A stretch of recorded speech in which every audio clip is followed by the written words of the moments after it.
نحمدہ رسولہ الکریم،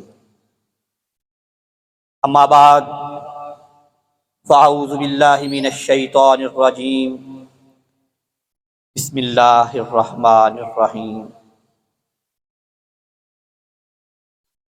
میری انتہائے نگارش یہی ہے، تیرے نام سے ابتدا کر رہا ہوں۔ In the name of Allah, the most beneficent, the most merciful۔ تلاوت کلام پاک کے لیے میں دعوت دیتا ہوں حافظ قاری مفتی وقار صاحب کو۔ تلاوت کلام پاک کے لیے حافظ محمد وقار۔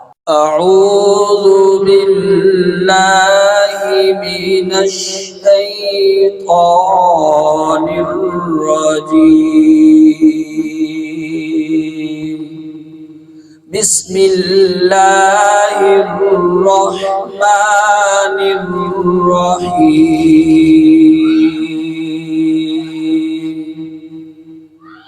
ان علینا للہدی وان لنا للآخرۃ والأولى فأنذرتكم نارا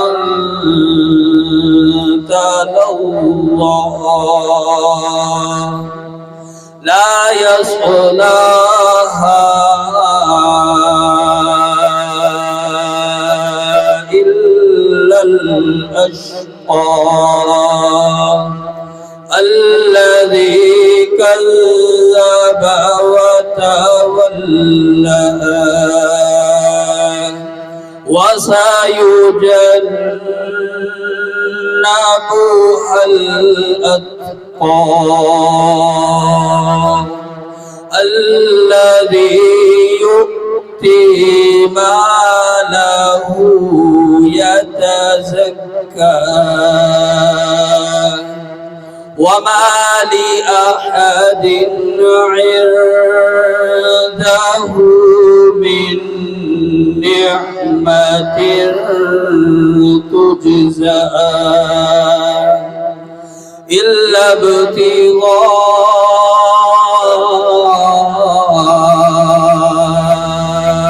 وجه ربه الأعلى ولسوف يرضى۔ صدقت یا رب العالمین۔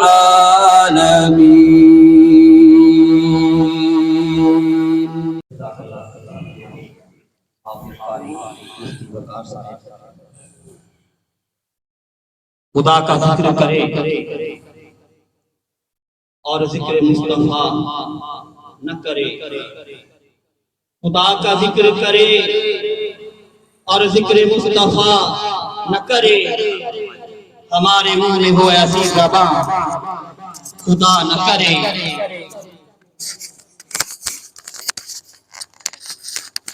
ہزار بار بشویم دہن زب مشک و گلاب، ہزار بار بشویم دہن زب مشک و گلاب، ہنوز نام تو گفتن کمال بے ادبیست، بلغ العلا بکمالہ کشفت دجا بجمالہ، حسنت جمیع خصالہ صلو علیہ وآلہ۔ آج کی یہ کانفرنس والد محترم ماسٹر ظفر اللہ خان درانی کی یاد میں رکھی گئی ہے،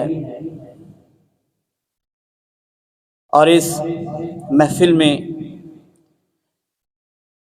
اللہ اور اللہ کے رسول کا جو بھی ہم ذکر کر رہے ہیں، میں اپنے اللہ تعالیٰ سے دعا کرتا ہوں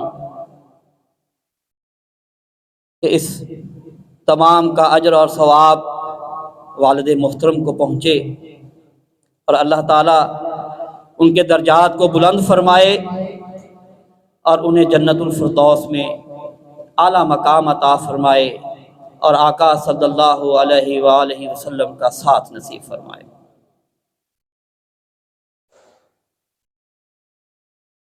اب میں دعوت خطاب دے رہا ہوں قبلہ حضرت مولانا عبد المجید صاحب کو، جو کہ گوناگو مصروفیات اور اپنے قیمتی لمحات میں سے وقت نکال کر اسلام آباد سے کمالیہ تشریف لائے۔ حضرت کا تعارف اتنا ہی کافی ہے کہ آپ حضرت خواجہ خان محمد صاحب کے خلیفہ مجاز ہیں، جناب مولانا حضرت عبد المجید صاحب۔ السلام علیکم ورحمۃ اللہ وبرکاتہ۔ نحمدہ و نصلی علی رسول الکریم۔ اللہ جل شانہ آپ حضرات کو جزائے خیر عطا فرمائے۔ اللہ تعالیٰ نے آپ حضرات کی برکت سے مجھے یہاں پر آنے کی توفیق عطا فرمائی۔ اور دوسری عرض یہ ہے کہ غالباً شاید مجھ سے کوئی غلطی کوتاہی ہوئی ہو کہ اتنے بڑے حضرات کے ساتھ میری نسبت جوڑی ہے۔ وہ میرے پیر، میرے مرشد ہیں خواجہ خان محمد صاحب رحمۃ اللہ علیہ، تو ان کی انگلیوں پہ گنے۔ اور جب یہ مجھے بات پتہ چلی کہ حضرت نے وہ کوئی کارڈ بھی اس انداز سے بنائے، تو میں نے کہا میرا جانا، حالانکہ انہوں نے پہلے بھی کتنی دفعہ یہ تعزیتی پروگرام رکھا تو وہ نہیں آ سکا، تو اس مرتبہ انہوں نے وہ اہتمام کے ساتھ لکھا، ایک عنوان کے ساتھ انہوں نے ایک کارڈ جو ہے وہ مجھے بھیجا تھا، وہ تو اب میرے پاس نہیں رہا۔ تو پھر میں نے کہا اب جانا ضروری ہے تاکہ ان حضرات کے گوش گزار کر دوں کہ میری اتنی اوقات نہیں ہے، جتنے القاب اور جتنے مراتب انہوں نے حضرات نے فرمائے میں اس قابل نہیں ہوں۔ بس ایک چھوٹا سا طالب علم ہوں۔ اس اعتبار سے آپ حضرات کے سامنے نہ وہ میری خوش الحانی ہے، نہ میرا کوئی مزاج طبیعت ہے، نہ میرا کوئی پروفیشنل اعتبار سے کوئی مدرسہ ہے یا مسجد ہے۔ میں پروفیشنل مولوی نہیں ہوں، ٹھیک ہے نا جی؟ ہاں، جیسے کیونکہ مولویوں کو، علماء کرام کو یا مدرسین کو اتار چڑھاؤ دیکھنے کے لیے، چلانے کے لیے، بنانے کے لیے کچھ نہ کچھ کمی پیشی کرنی پڑتی ہے، اور مبلغین حضرات کو، واعظین کو، اور جو ہے بیان کرنے والے کو کچھ انداز ایسا اختیار کرنا پڑتا ہے جس سے لوگوں کی اس کی طرف میلان اور توجہ ہو۔ میں تو کوشش یہ کرتا ہوں استادوں سے جو چیز سیکھی ہے، جو ان سے سمجھنے کی کوشش کی ہے، وہ دوسروں تک پہنچانے کی، منتقل کرنے کی کوشش کروں۔ بیان جو ہے، تقریر جو ہے، بیان جو ہے وہ ایک عنوان پر، ایک موضوع پر ہوتا ہے، اسی پر ہی ساری بات چلتی ہے، پھر اسی پر ہی ختم ہو جاتی ہے۔ میرا موضوع اور میرا عنوان بھی ہر جگہ، ہر موقع پر ایک ہی ہوتا ہے کہ ایمان بن جائے، اور ایمان کی مبارک محنت جو اللہ جل شانہ نے حضور اکرم صلی اللہ علیہ وسلم کو عطا فرمائی ہے، وہ محنت کا محنتی میں بھی بن جاؤں، آپ بھی بن جاؤں، یہی میرا عنوان ہوتا ہے، یہی میری جو ہے وہ ساری بات ہوتی ہے۔ باقی آپ حضرات نے جب یہ سارا معاملہ دیکھا، سنا، پڑھا ہوگا تو اس میں عنوان بھی آپ کی سمجھ میں ہے، اور وقت کی نوعیت کے اعتبار سے ساری باتیں آپ کے علم میں ہیں، لیکن جو مین چیز ہے، جو ہمارے اندر ہم عقیدے کے اعتبار سے، نظریات کے اعتبار سے، سوچ کے اعتبار سے، سیاست کے اعتبار سے، جس طرف بھی ہوں، لیکن امت کو ایک ذمہ داری اللہ جل شانہ نے لگائی ہوئی ہے، وہ ذمہ داری سے نکل نہیں سکتا ہے۔ اس عنوان سے میری آپ کے ساتھ کوئی بیان کے اعتبار سے یا تقریر کے اعتبار سے بات نہیں ہے، میری آپ کے ساتھ ایک مذاکرانہ بات ہے، جو میں کوشش کروں گا کہ آپ حضرات کی سمجھ بھی آ جائے اور مجھے بھی سمجھ آ جائے، اور اس کے لیے میں کوشش کروں گا کہ مثال دے دوں، کیونکہ مثال دینے سے بات سمجھ آ جاتی ہے، مثال دینے سے بات سمجھ آتی۔ اللہ کے نبی صلی اللہ تعالی علیہ وسلم کی سنت بھی یہی ہے کہ آپ صلی اللہ علیہ وسلم کے بیانات اگر آپ دیکھیں تو بیانات بہت مختصر ہوا کرتے تھے، اتنی تقریریں بیان نہیں ہوتے تھے، صرف بات سمجھانے کے لیے مثال دے دیا کرتے تھے۔ مثلا فرماتے تھے کہ ایک آدمی کے گھر کے سامنے جو ہے وہ ایک نہر ہے، اور اس نہر میں جس کا مفہوم ہے کہ 5 دفعہ وہ غسل کرے تو کیا اس کے جسم پر کوئی میل کچیل رہے گا؟ صحابہ نے عرض کیا یا رسول اللہ صلی اللہ علیہ وسلم نہیں رہے گا۔ فرمایا کہ مسلمان کا 5 وقت نماز کا پڑھنا اسی طرح ہے جیسے نہر کے اندر 5 دفعہ غسل کیا کہ اس کے جسم پر کوئی میل کچیل نہیں رہے گی، اسی طرح اس کے جسم سے سارے گناہ بھی بخش دیے جائیں، صاف ہو جائیں گے۔ پھر اسی طرح مثال دی کہ ایک آدمی اپنے کارخانے میں کام کرتا ہے، کام کرتے کرتے اس کے جسم پر میل کچیل، گرد و غبار، دھول مٹی لگ جاتی ہے، دھواں لگ جاتا ہے تو اس کے جسم میلا ہو جاتا ہے۔ تو وہ جب اپنے گھر کی طرف جاتا تو راستے میں 5 نہریں بہتی، ہر نہر سے وہ غسل کرتا ہوا جائے، اپنے گھر پہنچے گا تو کیا اس کے جسم پر میل رہے گی؟ صحابہ نے عرض کیا یا رسول اللہ صلی اللہ علیہ وسلم نہیں رہے گی۔ فرمایا 5 نمازوں کی بھی مثال ہے ایسی۔ پھر اللہ کے نبی صلی اللہ علیہ وسلم نے جو ہے وہ سردی کا موسم تھا، آپ کو پتہ ہے سردی کے موسم میں پتے جھڑ رہے ہیں، گر رہے ہیں، تو اللہ کے نبی نے ایک ٹہنی کو پکڑا تو پتے اور گرنے لگے۔ فرمایا کہ تم مجھ سے پوچھتے نہیں ہو کہ میں نے ایسا کیوں کیا؟ یا رسول اللہ صلی اللہ علیہ وسلم بتا دیجئے۔ فرمایا کہ جب مومن بندہ نماز پڑھتا ہے اس کے گناہ اس کے جسم سے گناہ ایسے ہی جھڑتے ہیں جیسے پتے درخت سے جھڑ رہے ہیں۔ تو یہ مثال دینا سنت عمل ہے میرے بھائی دوستو بزرگوں۔ تو آج جو ہے وہ اکثر لوگ جو ہے وہ میں نے دیکھا کہ پوچھتے ہیں، سنتے ہیں، وہ یہ کہتے ہیں، میں پہلے تو اس سے پہلے ایک عرض آپ سے اور کر دوں کہ ہمیں یہ پتہ چلے دعوت اور عبادت میں فرق کیا ہے۔ دعوت اور عبادت میں فرق کیا ہے؟ تو میں یہ کہہ رہا ہوں سبحان اللہ، آپ حضرات بھی کہیں سبحان اللہ۔ اب آپ نے بھی سبحان اللہ کہی، میں نے بھی سبحان اللہ کہی۔ اب اس سبحان اللہ پر ملتا کیا ہے؟ اس سبحان اللہ پر ملتا کیا ہے؟ ایک سبحان اللہ جس نے کہی تو اللہ جل شانہ کیا انعام عطا فرماتے ہیں جی؟ جنت میں ایک درخت لگا دیتے ہیں۔ اب اس میں مختلف روایات ہیں، بعض فرماتے ہیں کہ اگر ایک اونٹنی بچہ دے اور وہ بچہ جو ہے وہ چونکہ اونٹنی کا بچہ فوراً پیدا ہوتے ساتھ ہی چلنا شروع ہو جاتا ہے اور وہ چلنا شروع کر دے، چلتے چلتے چلتے وہ جوان ہوگا، نوجوان ہوگا، بوڑھا ہوگا، مر کر گر جائے گا، لیکن جہاں سے وہ چلا تھا وہاں اس تنے تک اس جگہ نہیں پہنچے گا، اتنا بڑا تنا ہوگا۔ اور بعد میں آتا ہے، بعض روایات میں آتا ہے کہ 500 سال ایک عربی نسل کا گھوڑا، اس وقت تو پجاروں اور گاڑیاں ہوتی نہیں تھی، جیپیں ہوتی نہیں تھی، جہاز ہوتے نہیں تھے، اس وقت تیز رفتار کیا تھی؟ تیز عربی نسل کا گھوڑا ہوتا تھا۔ عربی نسل کا گھوڑا سب سے تیز ہوتا تھا اس وقت کی پجاروں سمجھو۔ تو فرمایا کہ وہ 100 سال تک اور بعض جگہ 500 سال تک اس کے سائے کے نیچے دوڑتا رہے، اس کا سایہ ختم نہیں ہوگا۔ یہ کس پر مل رہا ہے جی؟ یہ انعام کس پر مل رہا ہے؟ ایک دفعہ سبحان اللہ کہنے پر۔ اب خود سوچو، ایک دفعہ سبحان اللہ کہنے پر یہ اجر مل رہا ہے، تو یہ سبحان اللہ آپ نے کہی کس کے کہنے سے؟ میں نے آپ حضرات کو دعوت دی، آپ نے کہا، تو آپ نے کہا تو یہ آپ کا کہنا کیا ہے؟ عبادت ہے۔ یہ آپ کا کہنا کیا ہے؟ اور میرا کہنا کیا ہے؟ دعوت ہے۔ میرا کہنا دعوت، آپ کا کہنا عبادت ہے۔ آپ کی جنت میں ایک ایک درخت لگا اور میری جنت میں کتنے درخت لگے؟ یہ جتنے لوگوں نے کہا نا سبحان اللہ، ہاں اتنے درخت میرے لگے۔ تو دعوت اور عبادت میں فرق پتہ چلا کہ دعوت عمل کو بڑھاتی ہے، دعوت عمل کو بڑھاتی ہے۔ تو علماء فرماتے ہیں کہ اللہ جل شانہ نے اس انسان کو دنیا میں پیدا کیا نا، اس کا مقصد بھی بتا دیا۔ مقصد کیا بتایا اللہ جل شانہ قرآن میں؟ کیا فرماتے ہیں؟ جس کا مفہوم ہے کہ میں نے نہیں پیدا کیا انسان اور جن کو مگر اپنی عبادت کے لیے، یہ عبادت کے لیے آیا ہے۔ علماء فرماتے ہیں کہ عبادت کے علاوہ کسی اور چیز میں لگنا جائز ہی نہیں ہے، عبادت کے علاوہ۔ اس لیے صحابہ کرام رضوان اللہ تعالی اجمعین سے لوگ پوچھا کرتے تھے، کفار پوچھا کرتے تھے تمہاری عبادت کا وقت کیا؟ ان کے کہ ہر آج تک ان کی وقت عبادت کا وقت مقرر ہے، دن مقرر ہے، مہینہ مقرر ہے، ہفتہ مقرر ہے، لیکن مسلمان کی عبادت کا وقت پوچھتے تھے بھائی تمہاری عبادت کا وقت کیا ہے؟ تو کیا فرماتے تھے صحابہ؟ فرماتے 24 گھنٹے کی زندگی ہماری عبادت ہے۔ کیوں؟ کہ ہم نے جو بھی عمل کرنا ہے وہ کس کے حکم پر کرنا ہے؟ اللہ کے حکم سے کرنا ہے، اور کس کے طریقے پر کرنا ہے؟ حضور اکرم صلی اللہ علیہ وسلم کے طریقے پر کرنا ہے۔ تو جب اللہ کے حکم نبی صلی اللہ علیہ وسلم کے طریقے پر کریں گے تو یہ کیا بن جائے گا؟ ہمارا دین بن جائے گا۔ تو مسلمان کی 24 گھنٹے کی زندگی عبادت ہے۔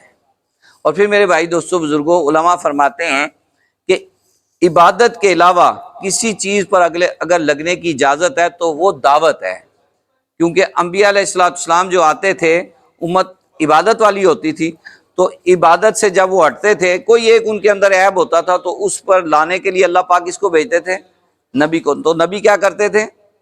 ان پہ دعوت کی محنت کرتے تھے، دعوت سے ان کے اوپر محنت کرتے تھے۔ تو فرماتے ہیں کہ عبادت کے علاوہ دوسری چیز جو اگر ہے تو وہ کیا ہے؟ عبادت ہے۔ تو میرے عبادت کے علاوہ دوسری چیز اگر کوئی ہے تو وہ کیا ہے؟ وہ دعوت ہے، کہ دعوت میں تاکہ لوگ عابد بن جائیں، ہم سارے بندے ہیں اور اللہ ہمارے معبود ہیں۔ اور اللہ جل شانہ نے جو سب سے بڑا کلمہ انبیاء علیہ السلام کو عطا فرمایا وہ کیا تھا؟ لا الہ الا اللہ۔ اور یہ ایسا کلمہ کہ آدمی کی حقیقت اس کے سامنے ہے کہ اللہ سب سے بڑے ہیں، اللہ جو ہے اللہ کے سوا کوئی عبادت کے لائق نہیں۔ محمد اور نبی کے ساتھ جو ہے وہ وقت کے ساتھ نبی آتے تو اس پر کلمہ بھی جو ہے وہ بدل جاتا۔ آخر میں حضور اکرم صلی اللہ علیہ وسلم آئے تو آپ صلی اللہ علیہ وسلم پہ کے صدقے اللہ جل شانہ نے خاتم النبیین بنا کر جب بھیجا تو ختم نبوت پر اللہ جل شانہ نے نبیوں والا کام اس امت کے ذمہ لگا۔ تو اس کے لیے میرے عزیز بھائی دوستو بزرگو، آپ حضرات کی خدمت میں عرض ہے کہ ہم اللہ جل شانہ سے اپنا تعلق بنائیں اور آپ صلی اللہ علیہ وسلم والی مبارک محنت کو اپنی ذمہ داری سمجھیں۔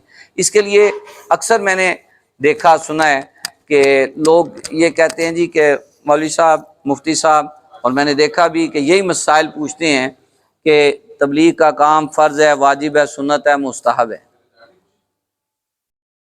اس پر میں ان سے یہی عرض کرتا ہوں کہ دیکھیں جی، فرض کی ایک تعریف ہے، واجب کی ایک تعریف ہے، اسی طرح سنت، مستحب، ان سب چیزوں کی ایک تعریف ہے۔ تو فرض کی تعریف کیا ہے؟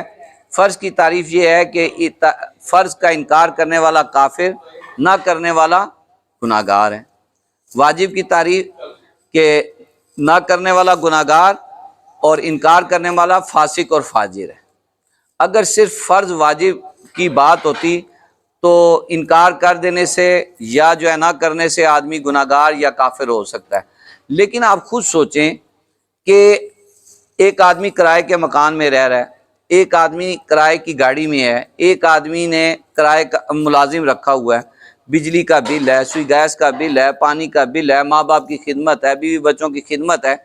تو کبھی کسی آدمی نے مفتی صاحب سے جا کے یہ پوچھا، مفتی صاحب یہ بتائیں کہ بیوی کی خدمت، بیوی کا نان نفقہ، بچوں کا نان نفقہ، ماں باپ کی خدمت، کرایہ، بجلی کا بل، پانی کا بل، سوئی گیس کا بل اور گاڑی کا کرایہ، گھر کا کرایہ فرض ہے، واجب ہے، سنت ہے، مستحب ہے؟ کبھی کس نے پوچھا؟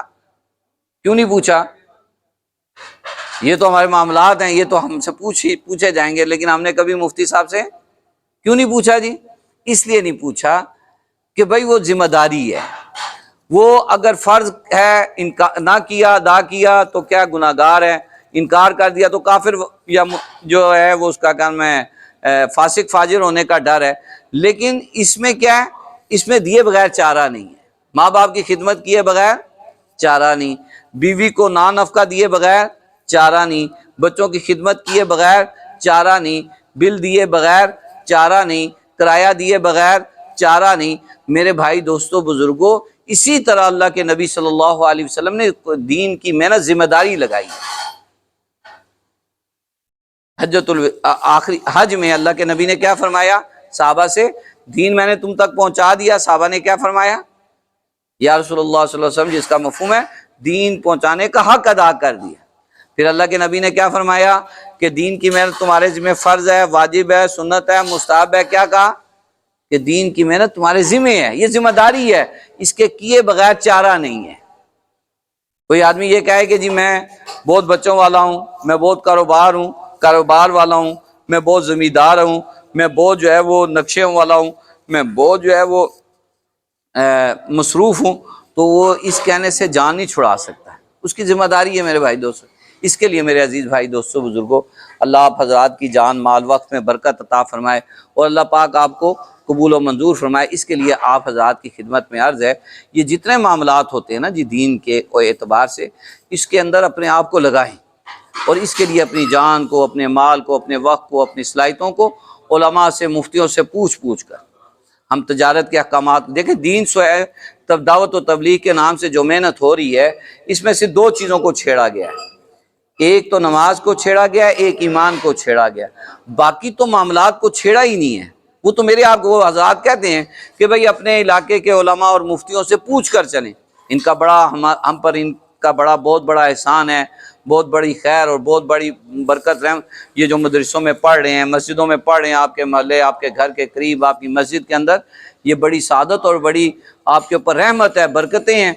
بھئی ان سے فائدہ نہ اٹھانا ہماری کم جو ہے علمی اور کم نصیبی ہے، ہم ان سے فائدہ اٹھائیں، اپنے بچوں کو، اپنے بچیوں کو، اپنے گھر والوں کو، اپنے مردوں کو، اپنی عورتوں کو اللہ کے احکامات، حضور اکرم صلی اللہ علیہ وسلم کے طریقے سکھائیں۔ کل قیامت کے دن یہ عذر نہیں ہوگا کہ مجھے پتہ نہیں تھا۔ کل قیامت کے دن میرے بھائی دوستو بزرگوں، اگر جو ہے انچ آدھا انچ زمین کا مسئلہ ہو تو اس کے لیے ہم کتنا خرچہ کر کے اور عدالت میں جاتے ہیں، ججوں کے پاس جاتے ہیں، وکیلوں کے پاس جاتے ہیں، مسئلے مسائل پوچھتے ہیں، تو میرے بھائی دوستو برسیانوں کے پاس، بڑوں کے پاس، سمجھداروں کے پاس جاتے ہیں، تو کل قیامت کے دن یہ عذر آپ کا نہیں ہوگا کہ یا اللہ ہمیں تو پتہ ہی نہیں تھا یہ مسئلہ۔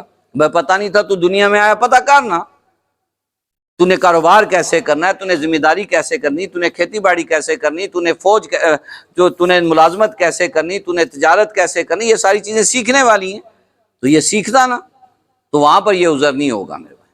تو اس کے لیے میرے عزیز بھائی دوستو بزرگو، آپ کی حضرات کی خدمت میں عرض تھی کہ اس کے لیے سارے ساتھی تیار ہیں نا جی، یہ کرنا ہے، دین کو سیکھنا ہے، اللہ کے احکامات کو سیکھنا ہے، تو اس کے لیے یہ ایک انہوں نے پروگرام کی رکھا تھا۔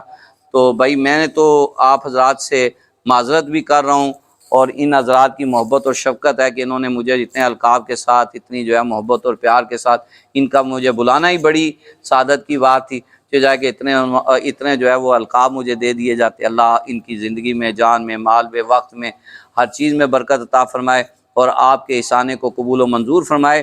میرے بھائی دوستو بزرگو، یہ بیٹھنا، یہ اکٹھا ہونا معمولی بات نہیں ہے۔ کل قیامت کے دن ہمیں جب اس کا اجر اور اس کا پتہ چلے گا کہ اس فکر سے، اس کڑن سے، اس درد سے، اس غم سے ہم کٹھے ہوئے تھے، کس طرح اللہ کے احکامات، حضور اکرم صلی اللہ علیہ وسلم کے طریقے میرے اندر آ جائیں، پورے عالم کے انسانوں کے اندر آ جائیں، اس کے لیے بیٹھنا ہوا۔ یہ تھوڑا سا مجمع، تھوڑے سے لوگوں کا بیٹھنا سارے عالم کے انسانوں کی ہدایت کا سبب اور ذریعہ بن سکتا ہے، صرف میں اور آپ اپنی نیت کر لیں۔ تو انشاءاللہ اس کی کوشش فرمائیں گے، اللہ پاک عمل کی توفیق عطا فرمائے۔ جزاک اللہ، ماشاءاللہ۔ یہ تھے مولانا عبد المجید صاحب، جو اپنے انداز میں ایک فکر انگیز ہمیں پیغام دے رہے تھے، اور ہمارا اس دنیا میں آنے کا مقصد کیا ہے، اور آگے ایک دن آنے والا ہے جس دن بہت بڑی ہستی، خالق کائنات، جس نے ہم سے جواب بھی پوچھنا ہے کہ زندگی میں عطا کی اس کو کیسے گزارا، میری بندگی کی یا نہیں، میں نے اپنا محبوب بندہ آقا صلی اللہ علیہ وآلہ وسلم، محمد مصطفیٰ احمد مجتبیٰ تمہارے درمیان بھیجا،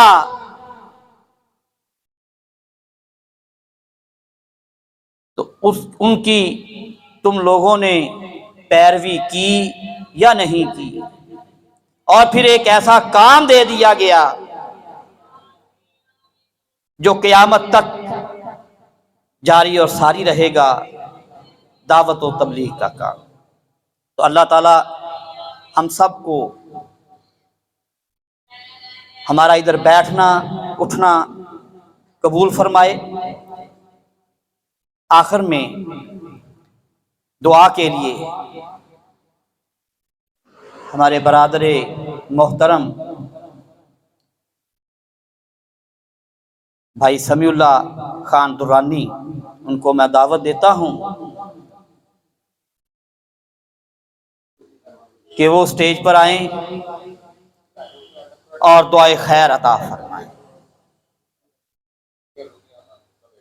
بھائی سمیع اللہ خان درانی۔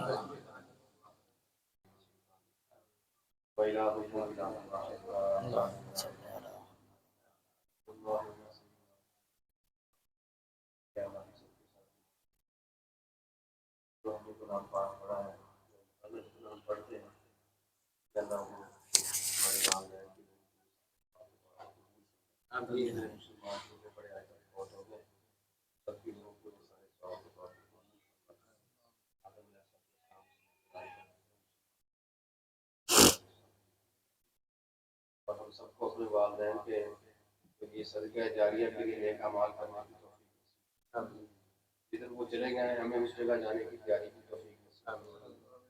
ہماری اولادوں کو ہماری نسلوں کو دین کی لیے دینداری کے لیے قبول فرمائے، دین کی عالی محنت کے لیے ہمیں خیر کا ہمیں خیر کی چابی بنا دی اور شر کا ہمیں پردہ بنا دی۔ جتنی خیریں آقا علیہ السلام نے مانگی وہ خیریں ہمیں نصیب فرمائے۔ اتنی شروع سے آقا علیہ السلام نے پناہ مانگی ہمارے بیماروں کو شفائے کاملہ عطا فرمائے۔ حاضرین میں بیمار بیمار ہیں، جو کی بیماریاں دور فرمائے، پریشانوں کی پریشانیاں ضرورت داروں کے لیے روزگار، دولتوں کو ایک ساتھ بچے بچے کو اس سے پریشان ہے، صلی اللہ تعالیٰ علیہ وسلم۔